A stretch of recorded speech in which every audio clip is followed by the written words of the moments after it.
Okay, we are live with Larry Nichols. Larry, how are you? A little rough, but I'm here today. I'm here. Glad to have you with me, Larry. You know, we're going to be talking about the takeover of democratic socialism and some other topics today, but I've created this graphic that some people are saying might backfire. They feel it could, be something that the lefties will rally around. Larry, I think a lot of people don't even necessarily know what democratic socialism is. Can you give us a little primer on that? Well, to be honest, I don't know that I know exactly what democratic socialism is by definition. I can tell you what they're planning. Yeah. What they're planning, and it all evolves around, Jason, a central committee, just like you have in Russia and other places. They Politburo. They want They want everything run through this committee. All decisions made by this committee, and of course, they want to control the committee. And that's why there can be no true conservative anywhere around government in the future. It can't be there. So what they're working to achieve is through Congress to take over everything, Jason, everything. And our audience here, our ability to make decisions for ourselves don't exist. Right. It just doesn't exist. Well, I can tell you, and Larry. It's a scary form of government. Now, I got to tell you the other part of it. Sure. They intend to set it up as close as they can to the best thing I can describe is like 16th century European. So in other words, you've got this committee instead of a king, and then under the committee, you've got like the senators. So for example, there will be senators in Washington will not be allowed to be in Washington. They will be sent home to their home state, one in the northern part, the other in the southern part, or however they choose to divide it up. And then your congressmen, they will be basically the earls. So you got dukes, earls, and everything is controlled that way. What about the Duke of Earl? We've heard about that. Yeah. So, I'm telling you, it's very serious. And if you look through that lens, as I have to, and guys, by the way, Jason, this picture I'm drawing you, we drew out in 1986 in the 86 plan. So I'm sitting here watching this nightmare unfold and trying to stop it as best I can. So you've spoken to us about this 86 plan. This is a plan that you worked with the Clintons to create, and because we've got a lot more subscribers now, Larry. Crowdsource The Truth is up to almost 72,000 subscribers. So I think we have a lot of new people who maybe haven't heard you on the show too much before. Give us a recap of this 86 plan, because you've spoken about the progressive. Give us the overview there. Well, the overview is this.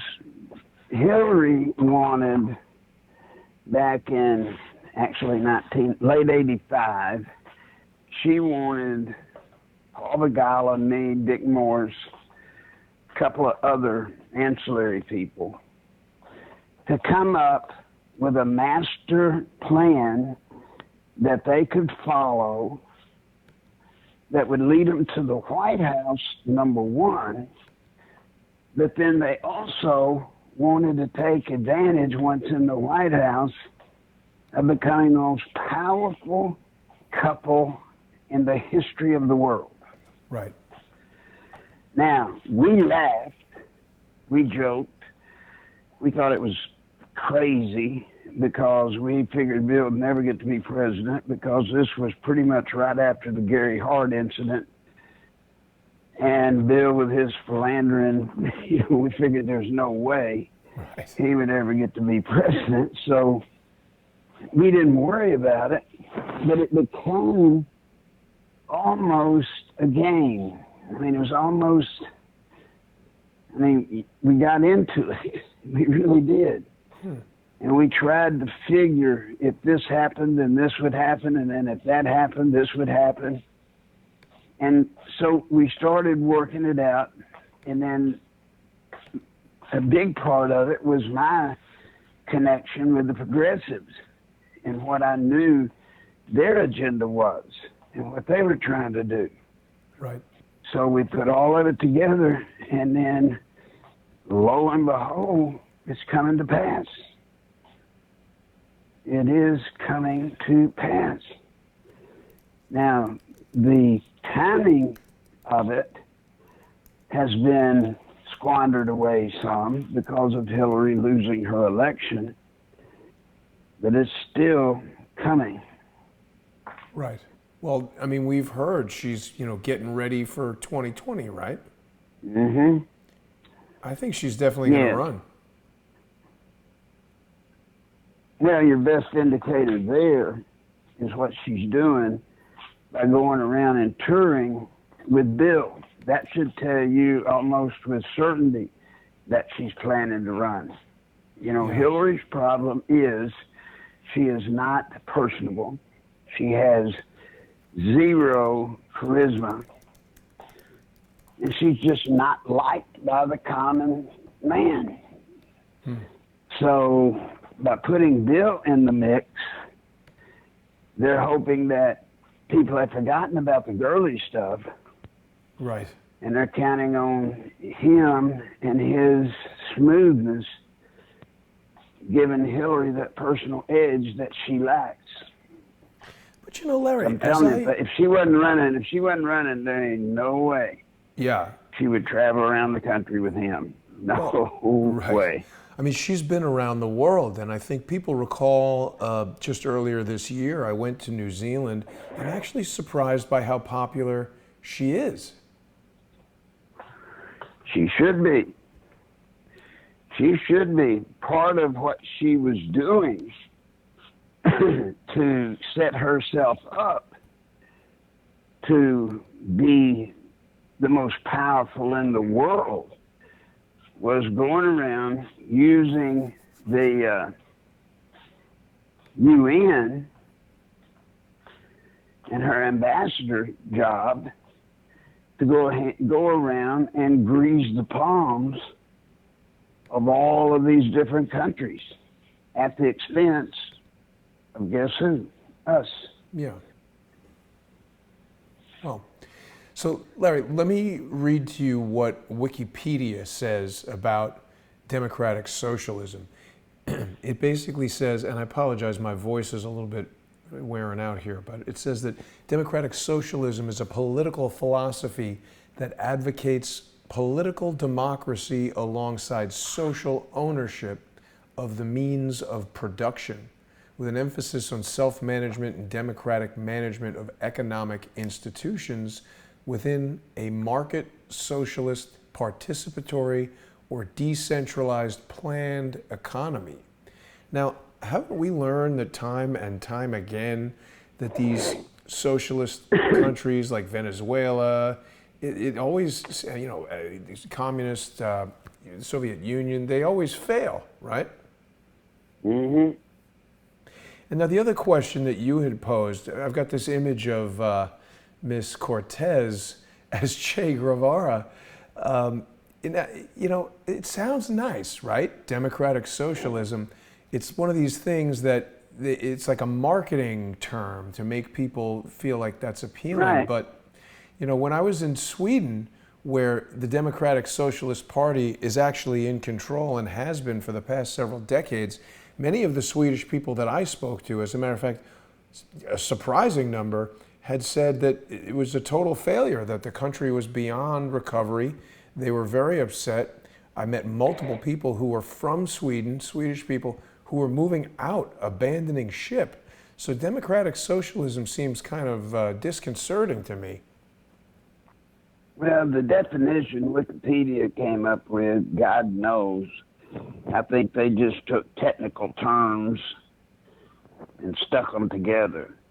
Right. But the socialism you and I know that we have seen is a far cry from the simple manipulation that definition sort of puts forth. Number one, socialism as we have seen in Venezuela, socialism as we have seen in other countries, and they all fail.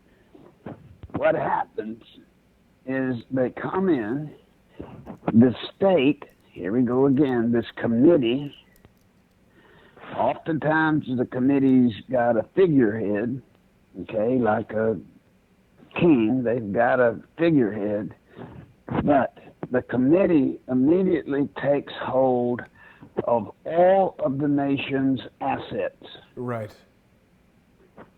So the first thing that happens, they come in and they nationalize the financial institutions.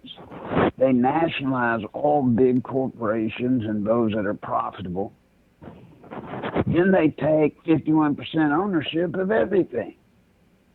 Now, the problem then becomes this committee, this group of people that run everything, just because they may be powerful politically, just because they may have political knowledge of sorts, it don't mean they know how to run a Coca-Cola plant. It doesn't mean they know how to run a financial institution. And consequently, they run everything so that all profits go back to them.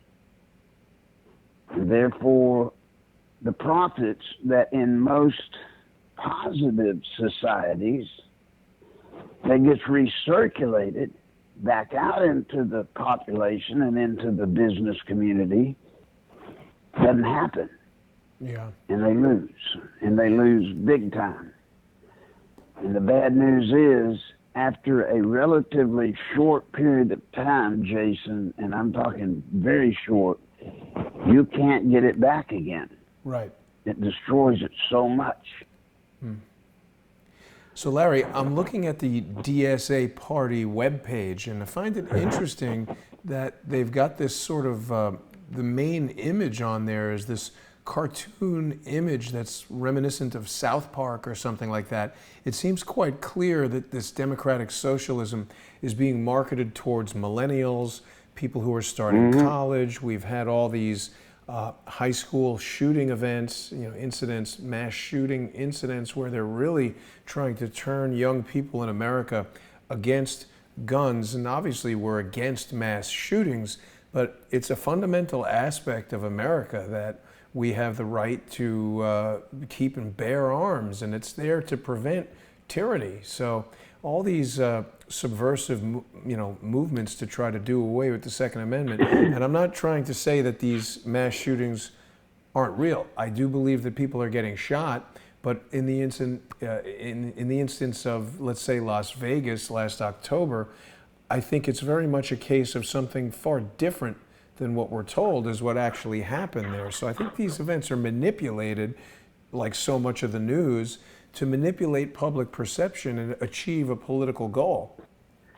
Well, in our system, it's called jumping on a cripple. Jumping on a cripple. Tell us about that. Well, you never, as Rahm Emanuel said, you never let a good crisis go to waste. Right. So whether the shootings are contrived, however they occur, matters not. The thing that should matter to everybody is the speed at which the media and the Democrats immediately tackle gun control. Right. The speed. You can't have this stuff not exist and a shooting takes place and then you create it all. You can't do that. It's sitting there ready to be used because they know there will be other incidents. Right. And so that's what they do, and they use it just as a political piece, as an advertising piece. As tragic as that sounds, the liberals, certainly the progressives, use these shootings as an advertisement. As a matter of fact, with Las Vegas, I can see the War Room group, the people in charge of putting all of the, what I call advertising together for it, I can see them high-fiving each other. But we got one this time. We got a great one. Now, you and I know, I hope you know, or I know, I hope I'm not wrong. Folks, you can't name one thing, no one, that would have stopped the shooting in Florida. You can't. You can't name one thing that would have stopped the shooting in Las Vegas. Now, maybe the bumper stock, if that were illegal at the time, maybe he could not have shot as many people. But there's nothing, people got to quit kidding themselves. There's nothing that can be done to stop these shootings. There's not. If you get rid of guns, guess what? You're not going to get rid of guns. Yeah, you can make them illegal. Right. They're just going to put them in the closet. Right. People still get them. You make them illegal Larry, for us. The criminals are still going to have them. So what have you gained? Right. But you don't really think that it was Stephen Paddock up there on the 32nd floor shooting up that concert, do you? I don't know. I mean, there's been so much contrary evidence. I don't want to go down that road specifically right now, but Jason, on that, I just got to say, I don't know, and when it's something I don't know, it doesn't behoove you or anybody else for me to even talk about it, because truly, right. You probably know 1,000,000% more than I do. Well, let's get back to Miss Cortez. How old is she? 29. She's the youngest woman ever to be elected to Congress, right? Mm-hmm. Now, you do know a lot about campaigning. You know a lot about winning elections. How is it that somebody she doesn't seem very educated in politics. She's 29 years old. She's from the Bronx, like me. And she's a member of the Democratic Party. She went to BU. And how can somebody like this come out of nowhere and win a congressional campaign? Well, that's a good question, unless you get deep into the progressive movement. She's exactly what the progressives want and need. She's young enough to relate and draw to the millennials. Yep. She is certainly not a politician. Mm-hmm. And as you and I have discussed, she is certainly not overly smart. Yeah. But she's the perfect progressive candidate. The perfect one. Yeah. So because she's the perfect candidate, you can see George Soros and all of his ilk, they jump in and they back her in a huge way. Huge way. And consequently, she wins. Right. If she had to stand alone on being her, she couldn't have won. And then you got another problem, which is the district she ran in scares me to death. Why is that? They knew what she was. Still voted for her. And isn't that, I mean, that's the very essence of identity politics. She's young, she's attractive, female, Hispanic candidate, people who relate to that, fathers see their daughter in her, women see themselves in her, want to be her friend, want to be like her. People who feel oppressed for whatever reason say, yeah, put her in there. They don't care if she knows what she's doing or not. She was saying things like she's going to sign bills, and she doesn't even seem to know anything about how Congress works, how the election process works. I mean, there's so many gaffes. Mm-hmm. She's like a young female George Bush in her brain power. Yeah, but the problem is, you've got to watch her, y'all, because she is the future if we don't stop this. Yeah, we she don't could have stop a very long career. She is the future. Mm-hmm. Mm-hmm. I'm telling you guys, she's already got a caucus in Congress. She says, now I don't know if she does, but she says she does, of 16 congressmen that are backing her move to turn us into a democratic socialist nation. Wow. 16. And you and I know that tomorrow, if it becomes cool for politicians, if this becomes cool for them to become democratic socialists, they'll become democratic socialists. They'll just switch that quick. Right. That it means nothing to them. Nothing.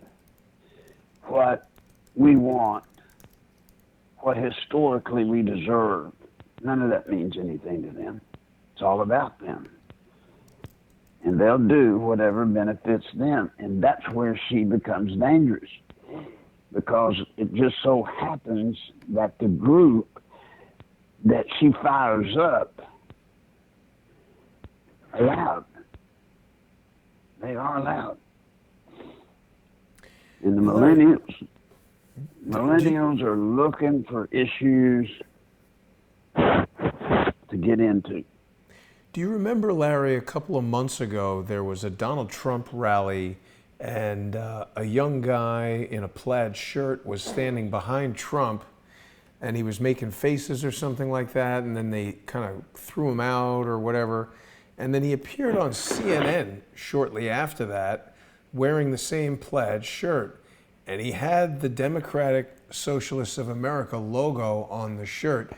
It just seems so conspicuous and weird to me. The logo also has this spiral within the rows that there was just something so strange about this guy with the DSA thing on his shirt. It's like a marketing campaign. It's like a subliminal messaging marketing campaign where you see that image and they want young people who don't like Donald Trump to identify with this guy.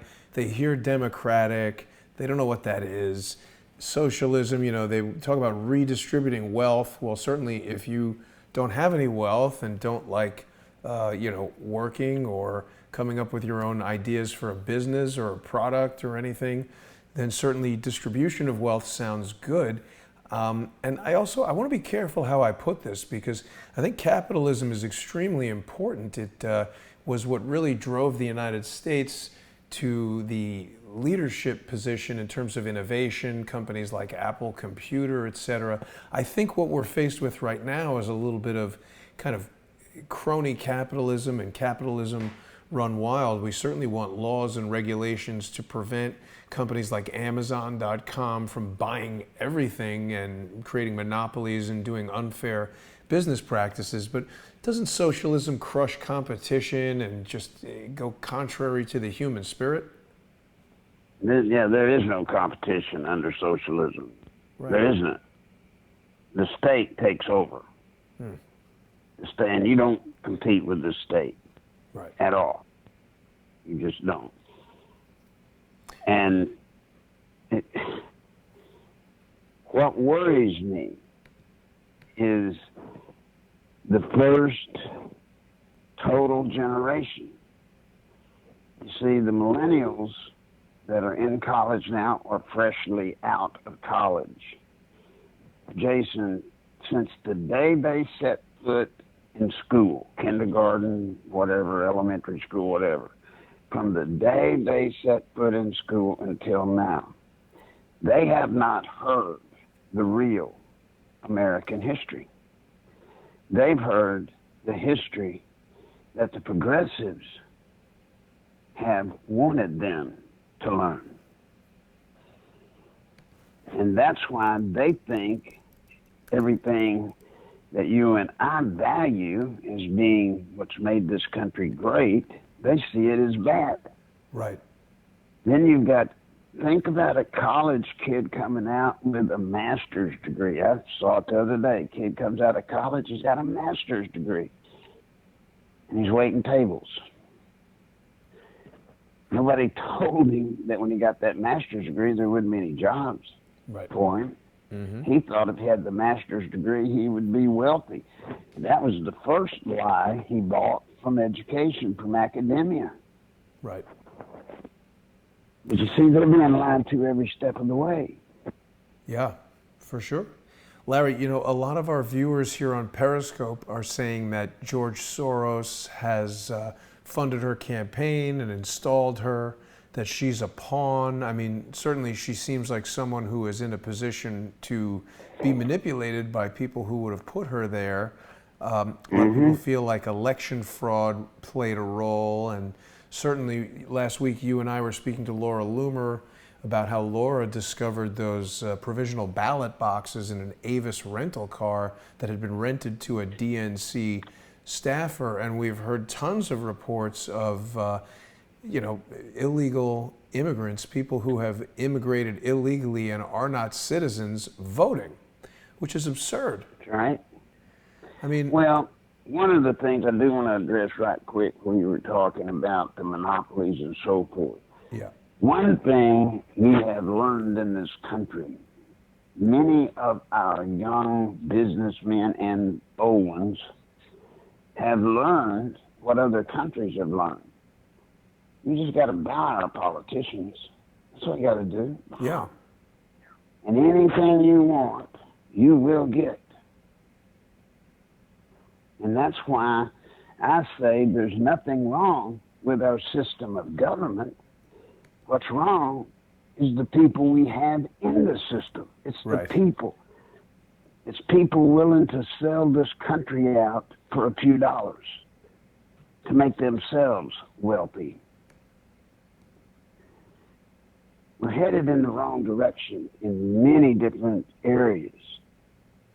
And just like the voter fraud, I mean, all of that election fraud, all of that, you know what that's leading to, Jason, in accordance with the 86 plan? Tell me. When we were devising the plan, we got a problem. The problem we had was danged old people. People. You know, you really can't tell what people are going to do. So wouldn't it be great when it comes election time, if you want to move this and keep it going, then all you got to do is fix it to where Congress does the electing. Now, I say that because what could come now, but will come soon as a result of what happened this election and the last one, what I fear is they're going to come back and say, look, you see the election in Florida, the election in Atlanta, Florida again, is so screwed up. We have no idea nationwide how many states had boogered up elections. Yeah. We have no idea. So here's what will fix it. Let's move the election process to Congress for national figures, for national office. Let's elect national officers through Congress, state officers through the state government, local officers through the local governments. Keep it out of the hands of the people. And I'm telling you, that day's coming. That day is coming. I know there's people out there saying, oh, you're crazy, that can't happen. In the past 5 years, I want those that think that can't happen to put down on a piece of paper all the things that you thought could never happen that you've seen happen in the past 5 years. Yep. You know, we have a corrupt government, and a corrupt government is capable, Jason, of anything. Anything. Well, what about these illegal immigrants? I put out a test on the internet. One of the questions is the word illegal. Under law, what does illegal mean? Well, it means crime. Illegal, it's a crime. Breaking the But law. isn't it funny, breaking the law, isn't it funny as it applies to these people coming into this country, everybody looks the other way. And it's like the word illegal doesn't exist. The minute they put their foot on American soil, they are illegal. Right. They're illegal. But who are you going to call? Who are you going to call the prosecutor? Well, you know, the thing that's really interesting, Larry, is that they're always using word games and mind games. People in the comments are saying mind hacking. And that's true. You know, they're trying to trick people because, you know, the fact is we have immigration laws in this country, and every country has immigration laws. I can't just move to Japan and start telling Japanese people how to run their government and how to run their country. And in fact, that would be a pretty unreasonable thing for me to expect to do, that I know how Japan should run better than somebody from Japan. It's kind of ridiculous. And so why is it that people think they have the right to just come to the United States and vote? And I mean, this is how the country's being overthrown. Earlier today, you and I were talking about the migrant caravan that they're calling it, but certainly an organized group of thousands of people charging at the border or, you know, coming collectively towards the border.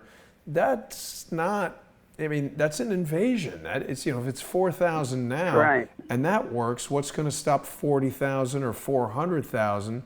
And we've heard several reports from, I think, the mayor of Tijuana, other people in Mexico, saying that there are large numbers of criminals among them.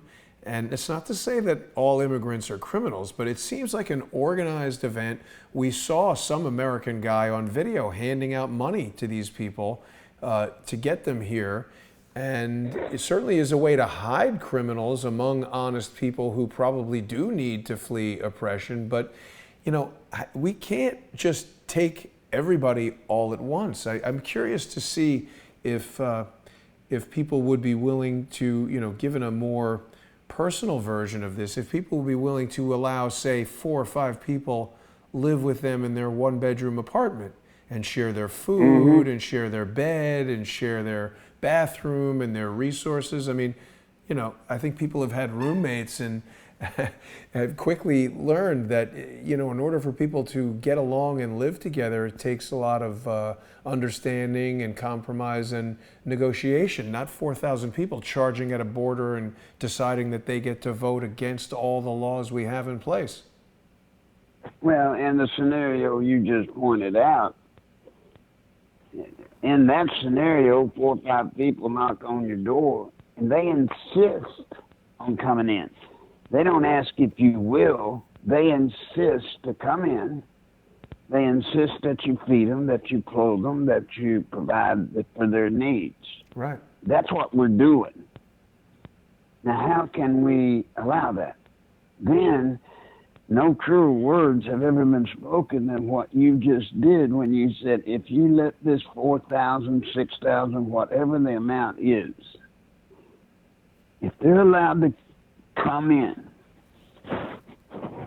it won't be 6 months until that number will be 500,000. Right. And I really don't do mind agree. telling y'all, you know, all of these people running around down there claiming oppression and that they got to get asylum in America. Watch the video, folks. Watch it. Jason and I talked about it earlier. Watch it. And you know what you see? You see Hondurans carrying proudly Honduran flags. Yeah. I mean, if they're that scared of their country, why are they proudly boasting their flag and demanding to come into our country? And this also, Larry, it speaks to that whole episode with Jim Acosta at the White House, and they're talking about his First Amendment rights. I mean, no one's suppressing Jim Acosta's First Amendment rights. I don't believe the First Amendment says you have the right to participate in a closed White House press conference. I think that's a privilege afforded to professional journalists who conduct themselves in a professional manner, respect the other people in that event. And, you know, the thing that I find so interesting about it is I was looking around, you know, to evaluate that video and Acosta having the tug of war with that young woman over the microphone, and almost every version of that video that can be found starts with Jim Acosta asking about the Russia investigation and Trump saying that's enough. So they're trying to convince everyone that Trump was shutting down Jim Acosta's question asking. Now, the first question that Jim Acosta had asked was about this migrant caravan. And it wasn't even a question. He was basically challenging the president, saying that it was not an invasion, that these are families of destitute immigrants who need our help. And Trump said that he disagreed. Now, the White House press corps has said, despite these new rules that the White House has issued, which I do believe the federal court that demanded they give Jim Acosta his press credentials back, they put that on the White House to come up with rules so everybody would know what to follow. But the White House press corps has now said that the condition of having follow-up questions would stand.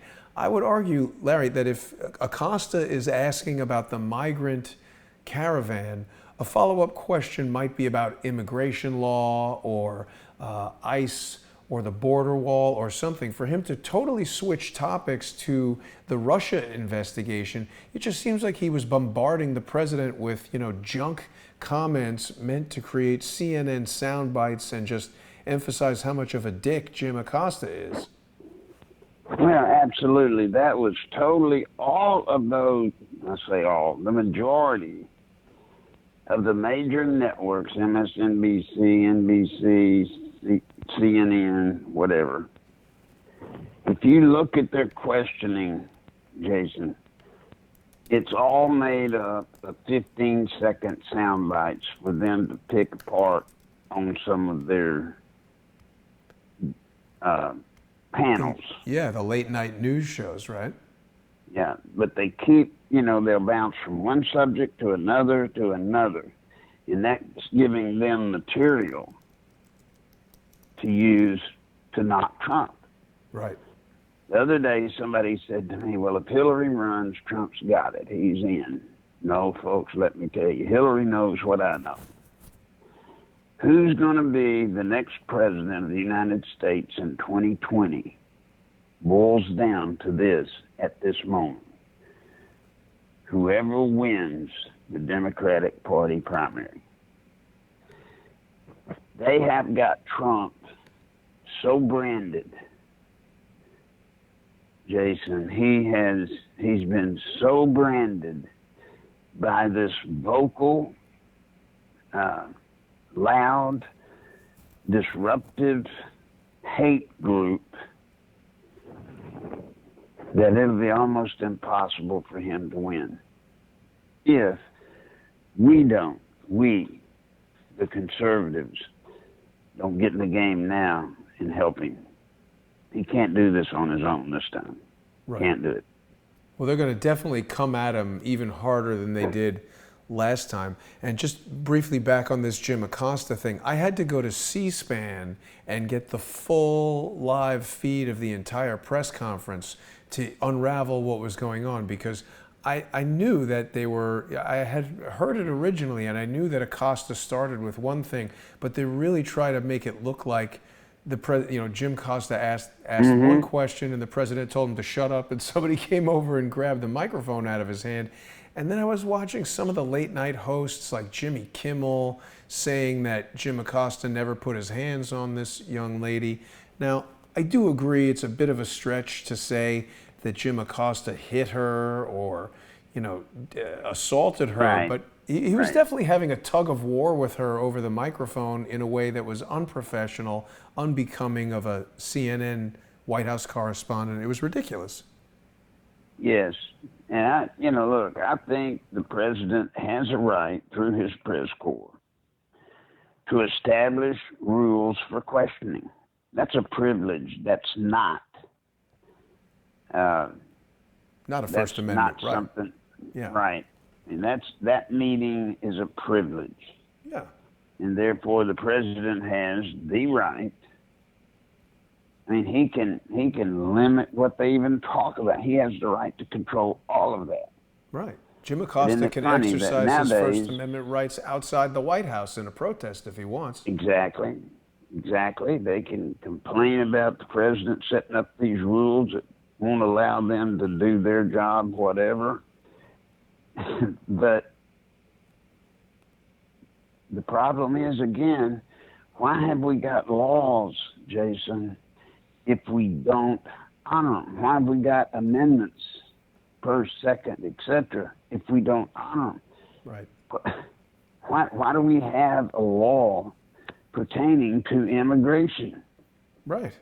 Why? Florida was in the election process. There were laws by the truckloads covering how long they had the rules for verification, the whole 9 yards, and they threw them all out the door, and just as if they rewrote the rules as they went along. That's what they did. Yeah. Yeah. So, I mean, Larry, this is yeah. uh-huh. A lot of our comments are still talking about George Soros. And of course, he has his Open Society Foundation.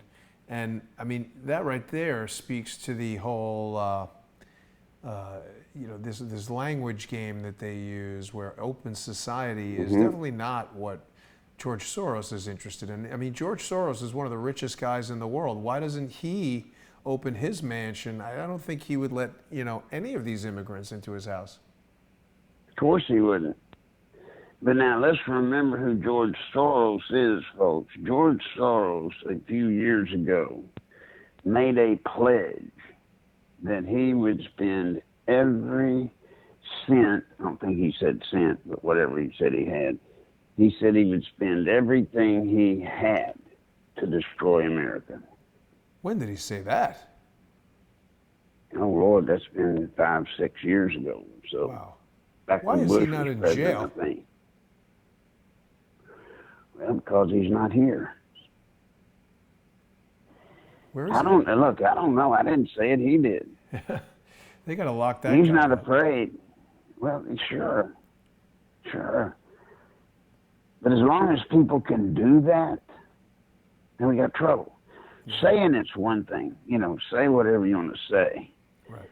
But there is sufficient proof that that man is taking his money and applying it to projects that are specifically targeted at destroying certain programs and such that we have here in this country. That, to me, he should be arrested for. Yeah. You're not supposed to be able to do that. But you're not supposed to be able, if you're a foreign country, to buy a congressman or a senator either. But they do. They do it through batch funding. I'm looking here, Larry, at Zero Hedge, which I guess, people who don't like Zero Hedge would call it a right-wing thing. It's talking about details of communist Ocasio-Cortez's ties to George Soros exposed. And this is from back in August.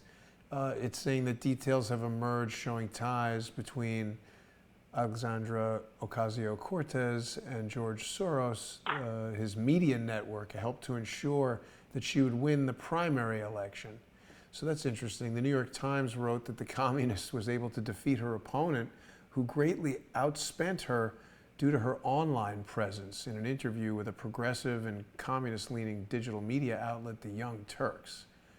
Well, they're certainly progressive. That's Cenk Uygur, who I do believe is funded by George Soros. So, see, that's the thing. When people say, oh, there's no ties, I mean, you're not going to see a picture of George Soros hanging out with Alexandra Ocasio-Cortez, but No. you know, these guys have ways. Talk to us a little bit about that, Larry, when you're trying to do something covert, how you go about paying someone and retaining the ability to say, oh, I don't know that person, I've never spoken to that person.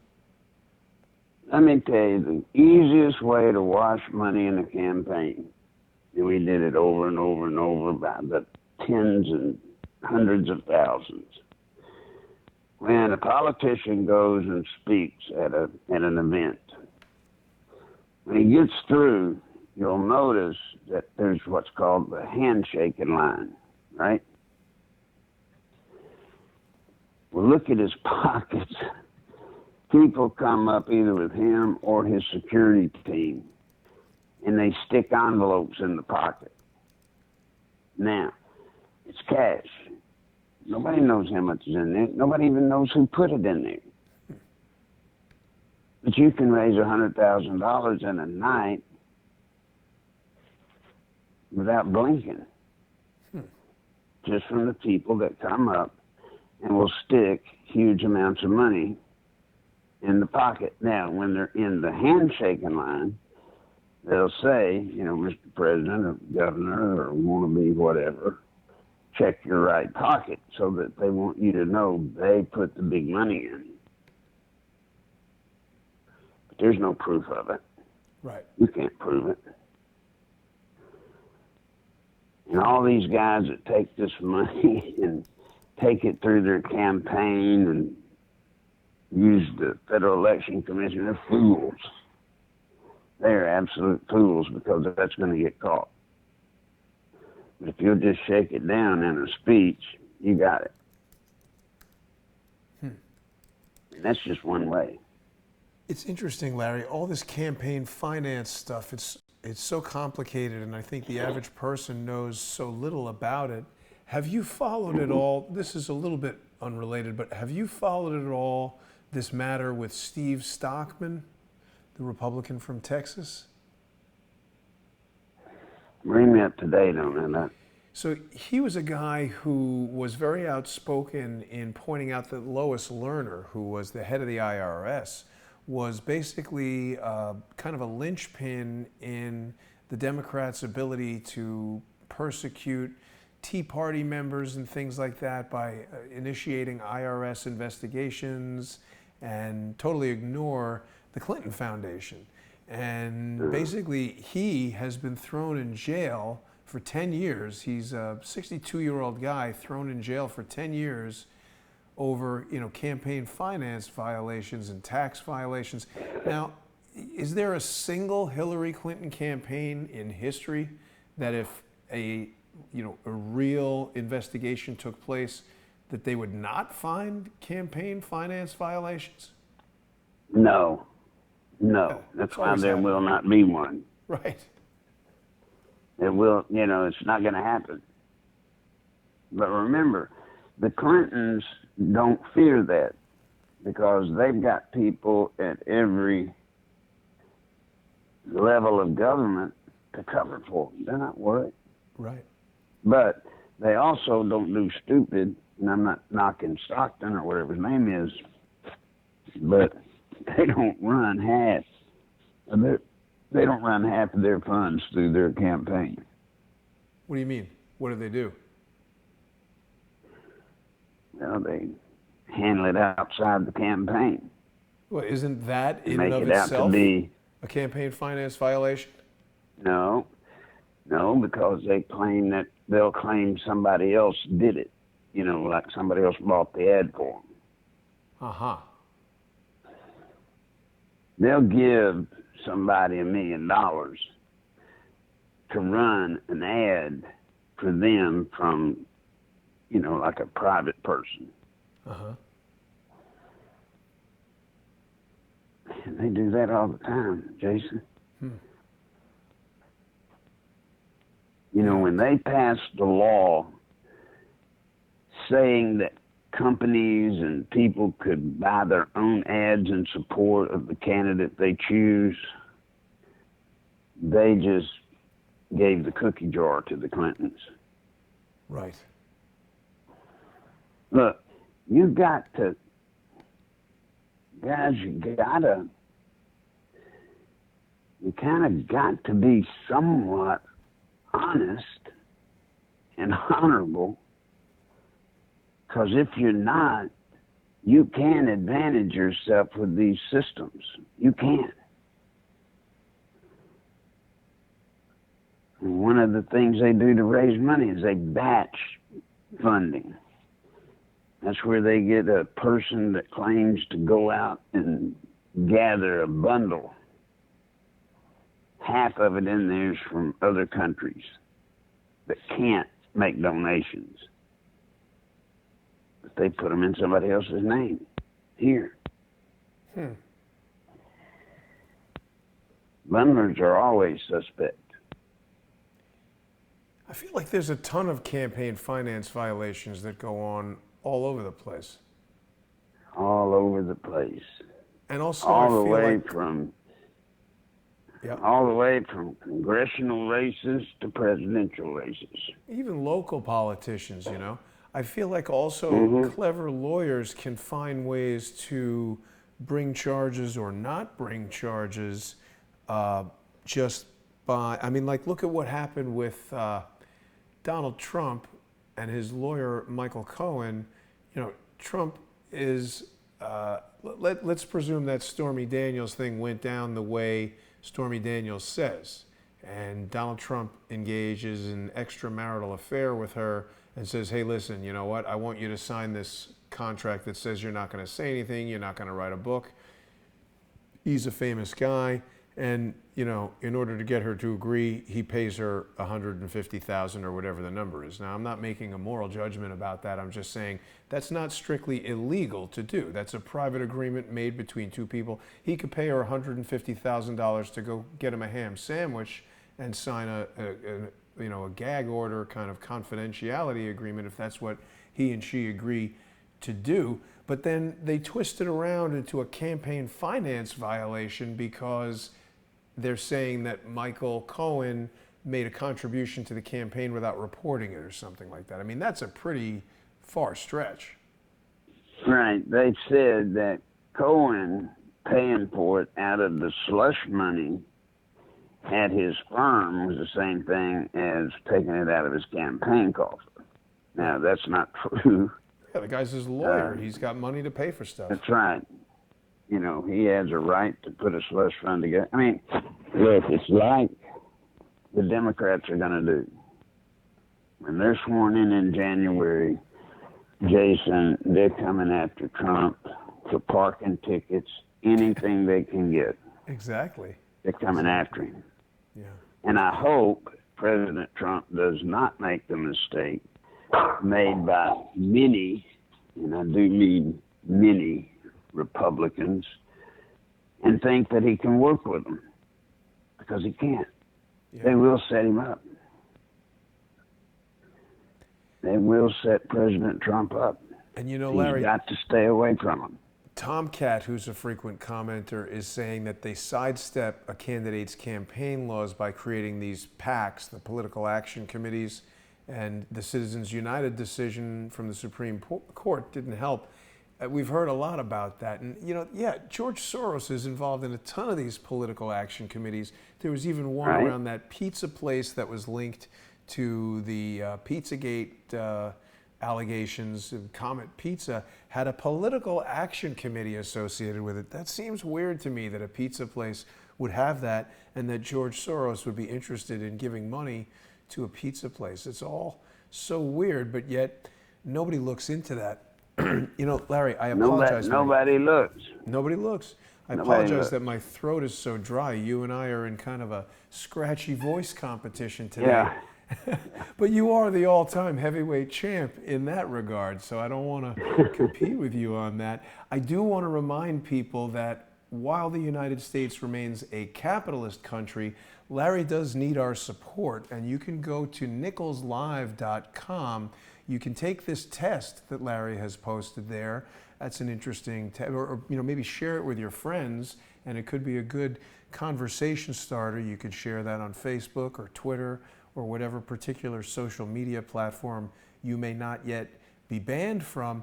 And don't forget that Larry's got a donate link on nicholslive.com. Larry does need our financial support. He's got medical expenses and his day-to-day expenses. I really am pleased that Larry joins us here each week. And I think he's got great insights. Whether you like Larry or dislike Larry, if you're listening to this show, you're enjoying what Larry has to say, and you should consider going to his webpage and financially sponsoring Larry. I also want to remind people that they can support Crowdsource the Truth by going to patreon.com/crowdsource the truth. You're going to help Crowdsource the Truth remain totally independent of corporate advertisers and the influence of giant companies like Google and anyone who can say these videos aren't suitable for advertising. You're also going to enjoy exclusive content like tonight at 8 p.m. Eastern. We're going to have a really special event on tonight's episode of More Pain. The journalist formerly known as Thomas Paine, of course that's Michael Moore of True Pundit, is going to be doing his first ever AMA session, Ask Me Anything. So you're going to want to get over to patreon.com/truepundit or patreon.com/crowdsourcethetruth, and then tune in at 8 p.m. tonight for that. Larry, it's always a pleasure to have you on the show. Is there anything you want to say in closing? Well, just that, folks, we need you here as a part of this program because we've got to form up. We've got to form up. We've got to get people working together. They got them. We got to do it. That's our weakness. They'll get together. They'll sound like a million voices when they're just 20,000. We got to have 20,000. So, folks, join. Join with Jason. Please help us. Thank you, Larry. Appreciate having you on the show. I'll talk to you next week. Larry, have a great Thanksgiving, okay? You bet, buddy. Thank you. Take care of yourself. I'll talk to you soon. All right, man. Thanks, everybody. I'll see you tonight at 8 p.m. only on Patreon.